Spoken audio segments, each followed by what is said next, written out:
Hello everyone, in today's video I will be talking about is spark plug reading still relevant today? Even though in this day and age we have electronic fuel injection and sophisticated engine management systems, and my answer to that is yes. Why do you say that, you may ask?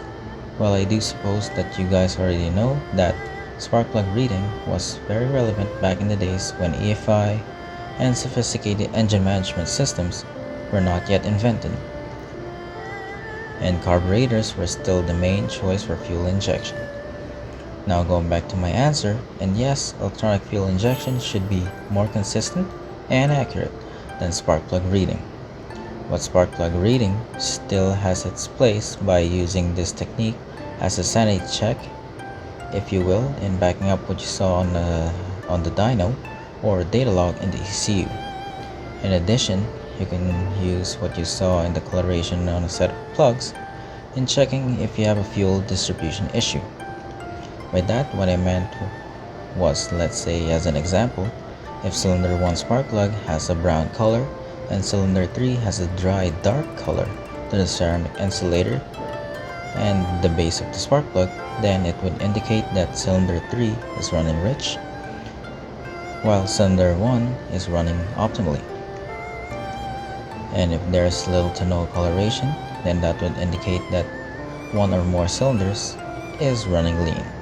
Ultimately, we want to equalize the fueling from cylinder to cylinder in order to achieve optimal performance from our engine. Naturally, in a carbureted setup, there's no option in cylinder to cylinder tuning, so there would be a compromise in your overall fueling to achieve a somewhat equalized fuel distribution from cylinder to cylinder.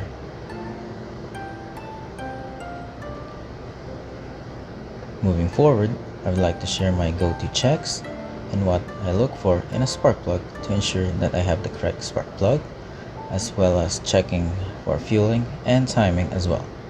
First, it is paramount that you have the correct heat range, and this goes back to following your engine manufacturer's recommendation. Let's say you have a stock 4A GE engine that uses an NGK BCPR 6ES, and the 6 here indicates it is a heat range 6 in the NGK lineup.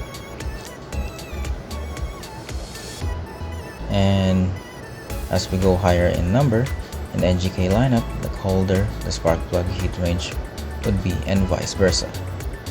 Now going back to our 4A GE, let's say that it is stock or just mildly modified, then I'm more than happy to just go by the manufacturer's recommendations of using the BCPR 6ES for one step colder and using a heat range 7. And for a highly modified naturally aspirated engine with higher compression ratios and increased volumetric efficiency, then I would go to 2 steps colder from what the manufacturer recommends and see from there if the heat range is alright or not. You may be asking, how can I know if I got the right heat range? Well, that is where spark plug reading comes into play. One of my checks would be to check the discoloration or coloration of the ground strap. Now what I'm looking for is discoloration of the ground strap to around 50% of the length of the ground strap, and that indicates that the heat range is correct. And to know if you are colder than needed or too hot in the heat range is again to see if the ground strap is only colored by 30% of its length, then that will be too cold for your application. And if it exceeds 50% that I mentioned earlier, that would indicate that you are too hot in the heat range for your current application. And in extreme cases, if the heat range is too hot, this can cause a spark plug to melt or erode in the ground strap and ceramic insulator. Then, if the heat range cannot be if the heat cannot be dissipated, this can cause the heat emitting from the spark plug to ignite the fuel and air mixture before the designated ignition event. And this is called preignition, and this is much more damaging than detonation or knock, especially in extreme cases. where this can cause a piston to melt, leading to a catastrophic engine failure, and we do not want that to happen.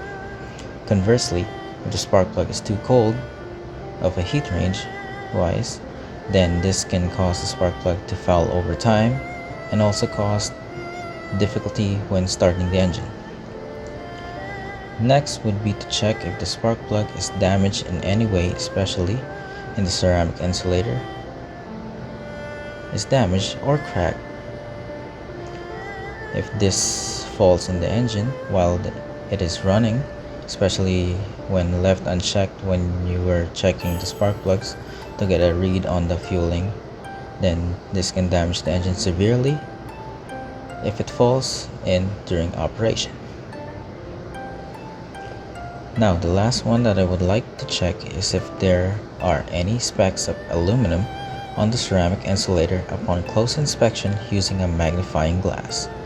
And if there are, then that would indicate that you are running too much timing, and this is a sign of detonation that you should be avoiding if you would want your engine to run as healthy as possible, as well as running as reliably as possible.